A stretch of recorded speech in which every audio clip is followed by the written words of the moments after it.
আচ্ছা তোমরা বলো যদি এরকম একটা সুন্দর বাগান থাকে, একটা উইন্ডো থাকে আর যদি নিজের বুকশেলফটা এরকম দেখতে হয় বা এরকম কালেকশন যদি নিজের বুকশেলফে কেউ রাখতে পারে, তার বাড়ির বাইরে আসলে কি সবসময় বেরোতে ইচ্ছা করে?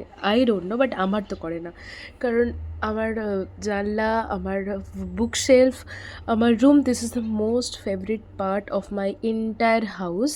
আমার জন্য, মায়ের জন্য, মায়ের ঠাকুর ঘর, বাগান, ছাদ সব কিছু। এটা আমার বুকশেলফ। এই যে দুটো পোর্শন দেখছো আমি ফাঁকা করেছি, এখান থেকে যে সমস্ত বইগুলো ছিল আমি পেটি করে ওপরের ঘরে রেখে এসেছি। কারণ বুক ফেয়ার এসে গেছে, অলরেডি এসে গেছে, ইন দ্য সেন্স শীতকাল তো পড়ে গেছে, বুক ফেয়ার আসছে খুব তাড়াতাড়ি। তো এই জায়গাগুলো আমাকে ফাঁকা রাখতে হবে, কারণ বুক ফেয়ারের সময় এগুলো ভর্তি হয়ে যায়।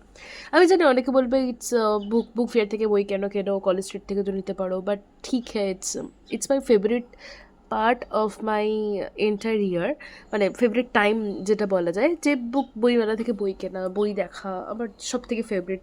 তো সেই সময় যদি আমার টাকা বেশিও যায়, আমার মনে হয় না যে টাকা, মানে আমার মা যেহেতু ভীষণ আমাকে সাপোর্ট করে, আমার মা বাপি, তো আমার মনে হয় না তখন যে এই সময় বইতে ইনভেস্ট করাটা it's a West of money.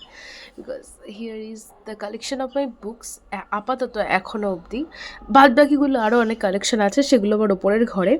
আপাতত হিরোতে এইগুলো ফার্স্ট পার্সন 1-2টা আগের বারে কিনেছিলাম, বাদ বাকি অনেক অনেক মানে বই প্রত্যেক বছরই কিনে থাকি। হোয়াইট নাইটস এটা পেয়েছি একটা as gift, and I am the luckiest person in the whole world after got the gift. বাদ বাকি সব নিজের কালেকশন।